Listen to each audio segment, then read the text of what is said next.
Hello everyone, welcome back once again.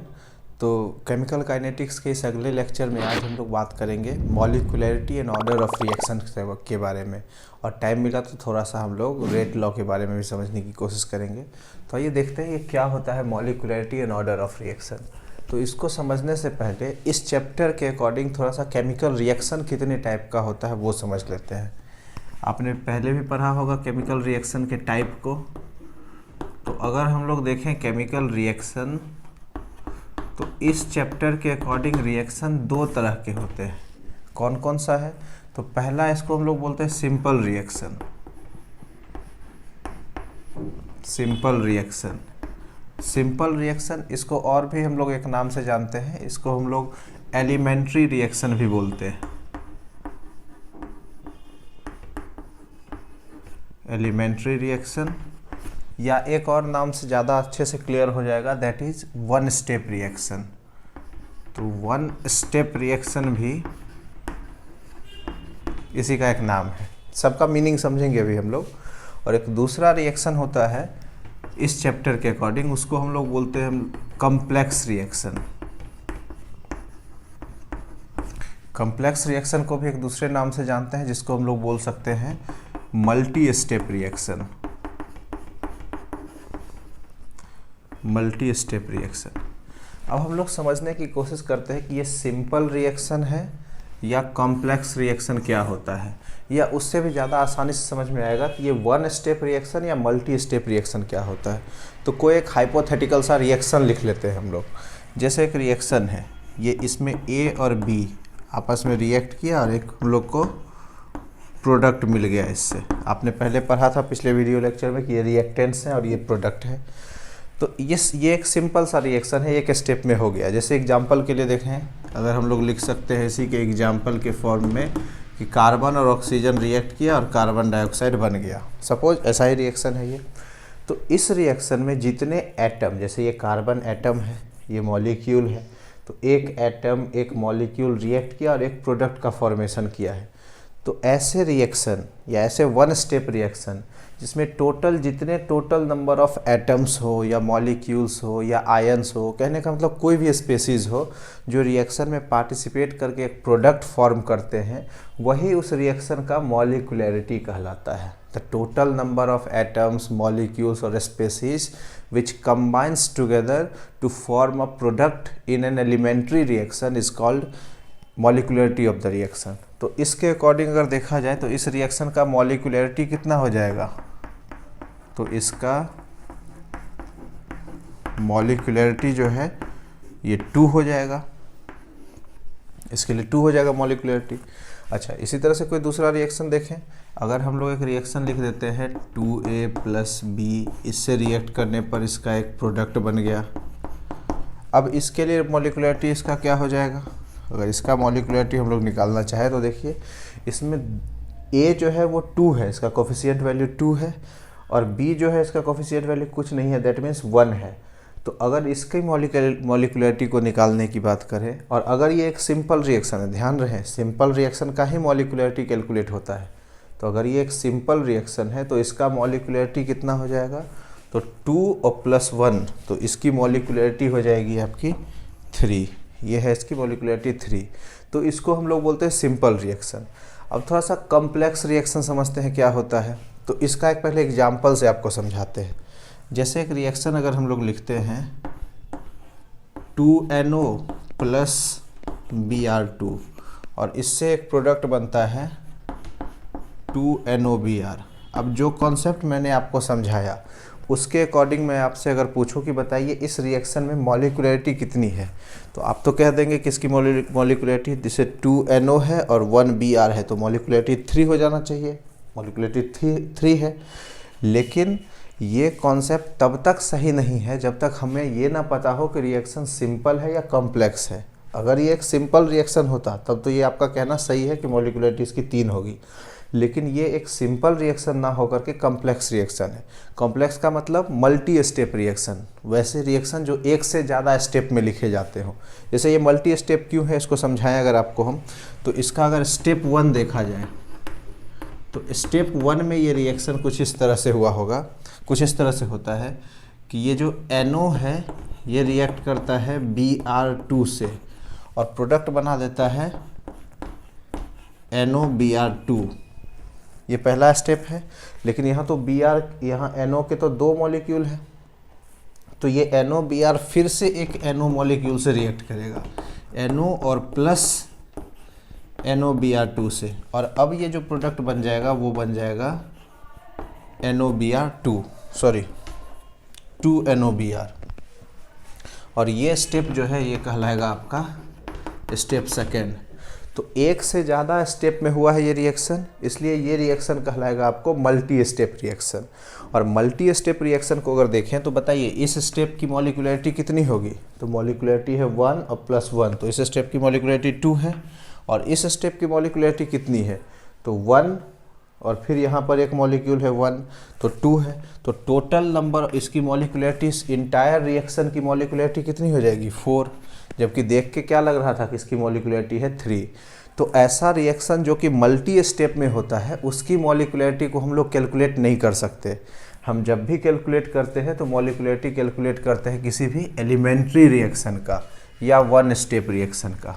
अब हम लोग ये कह सकते हैं कि एक multi step reaction is also a combination of elementary reactions, क्योंकि स्टेप 1 ये अपने आप में एक एलिमेंट्री रिएक्शन है, स्टेप 2 ये अपने आप में एक एलिमेंट्री रिएक्शन है, और एलिमेंट्री रिएक्शन की मॉलिक्यूलरिटी निकाल सकते हैं और उसके को ऐड करते चले जाएंगे, तो कुल मिलाकर के हमको एक मल्टी स्टेप रिएक्शन की मॉलिक्यूलरिटी को कैलकुलेट कर सकते हैं हम लोग इससे। समझ गए बात यहाँ पर। अब एक चीज़ और देखिए, जैसे ये रिएक्शन 2 स्टेप में होता है, तो इसका जो फर्स्ट स्टेप होगा कोई भी मल्टी स्टेप रिएक्शन का, इसका फर्स्ट स्टेप जो है ये फास्ट होता है, ये रिएक्शन फास्ट होता है, जल्दी से हो जाता है। और स्टेप 2 जो है ये रिएक्शन जो है ये स्लो स्टेप है, इस रिएक्शन को होने में टाइम लगता है, इसलिए रेट ऑफ रिएक्शन को एग्जैक्ट मेज़र नहीं कर सकते हम लोग मल्टीपल स्टेप में या मल्टी स्टेप रिएक्शन में।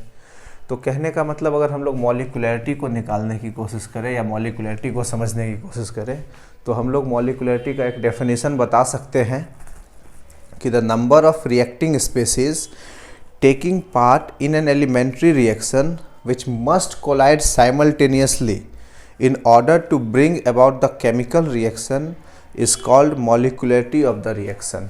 उसी को हम लोग molecularity of the reaction कहते हैं। हम लोग थोड़ा सा order of reaction को समझने की कोशिश करते हैं। तो order of reaction क्या होता है, तो order of reaction को ऐसे हम लोग लिखते हैं, जैसे कोई एक रिएक्शन एग्जाम्पल ले लें कि A और B आपस में रिएक्ट किया और एक प्रोडक्ट जो है हम लोग को उससे ऑब्टेन हुआ है। अब जब भी कोई रिएक्शन लिखेंगे तो हमने पहले पढ़ा था कि कुछ ना कुछ इसका कोफिशिएंट वैल्यू भी होता है। तो यहाँ सपोज करो कि कोफिशिएंट वैल्यू x है और यहाँ का कोफिशिएंट वैल्यू जो है वो y है। और पिछले वीडियो लेक्चर में मैंने आपको बताया था कि रेट ऑफ रिएक्शन कुछ फैक्टर्स पर डिपेंड करते हैं, उनमें से एक फैक्टर कंसंट्रेशन भी था, कंसंट्रेशन ऑफ रिएक्टेंट। और कैसे डिपेंड करता था, तो कंसंट्रेशन ऑफ रिएक्टेंट के डायरेक्टली प्रोपोर्शनल था रेट ऑफ रिएक्शन। तो उसी स्टेटमेंट को अगर हम लोग यहाँ लिख दें कि रेट, अच्छा रेट से मेरा मतलब रेट ऑफ रिएक्शन ही है, तो रेट जो है वो डायरेक्टली प्रोपोर्शनल है किसके, तो कंसंट्रेशन ऑफ रिएक्टेंट के, कंसंट्रेशन ऑफ रिएक्टेंट के डायरेक्टली प्रोपोर्शनल होता है। अब अगर कंसंट्रेशन ऑफ रिएक्टेंट के डायरेक्टली प्रोपोर्शनल होता है तो उसको हम लोग लिख भी लेते हैं। तो कैसे लिखेंगे, तो रेट प्रोपोर्शनल टू कंसंट्रेशन को हम लोग ब्रैकेट में लिखते हैं, कैपिटल ब्रैकेट में A, और इसका जो कोफिशिएंट वैल्यू उसको पावर में लिख देंगे, into concentration of B to the power Y। अब आप जानते हैं कि प्रोपोर्शनैलिटी का साइन हटाएंगे तो बदले में कुछ ना कुछ कांस्टेंट वैल्यू पुट करेंगे। तो वो जो कांस्टेंट वैल्यू होगा उसको हम लोग लिखेंगे rate is equal to rate constant into concentration of A to the power x into concentration of B to the power y।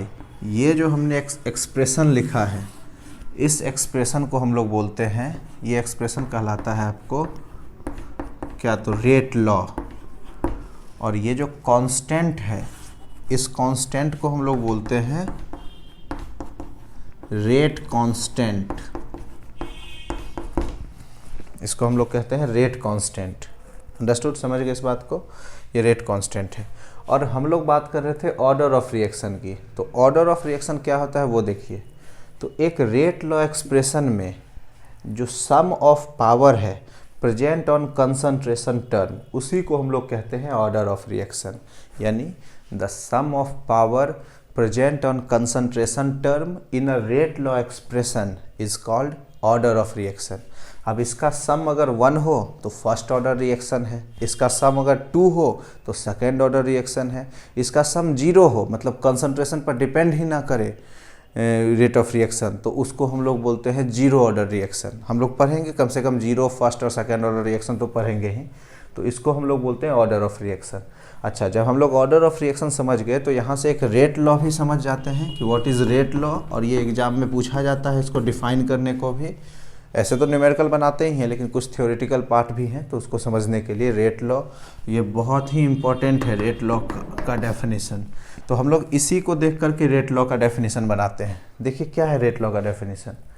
Rate law किसको बोल सकते हैं, तो ये एक रिप्रेजेंटेशन है किसका, रेट ऑफ रिएक्शन का, किसके टर्म में, तो in terms of concentration of reactant, इसी को हम लोग बोलते हैं रेट लॉ। यानी हम लोग बोल सकते हैं इसका डेफिनेशन कि the representation of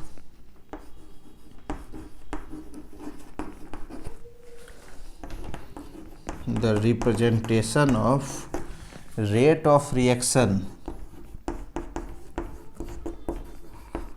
of reaction किसके टर्म में, तो इन टर्म्स ऑफ कंसंट्रेशन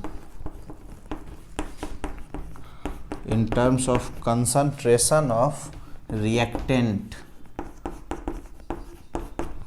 कि the representation of rate of reaction in term of concentration of reactant is called rate law. और यहीं से ऑर्डर ऑफ रिएक्शन किसको बोलेंगे, ऑर्डर ऑफ रिएक्शन, तो इसका डेफिनेशन दोनों ही इंपॉर्टेंट है, ऑर्डर ऑफ रिएक्शन का डेफिनेशन भी इंपॉर्टेंट है कि ऑर्डर ऑफ रिएक्शन किसको बोलेंगे। तो देखिए इसके पावर के सम को तो हम लोग बोल सकते हैं, इसको हम लोग बोल सकते हैं कि the sum of power present on concentration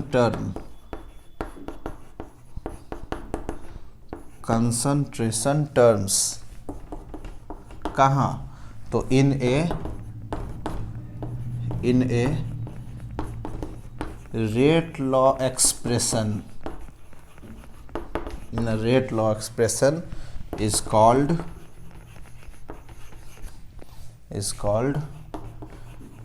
order of reaction, इसी को बोलते हैं ऑर्डर ऑफ रिएक्शन।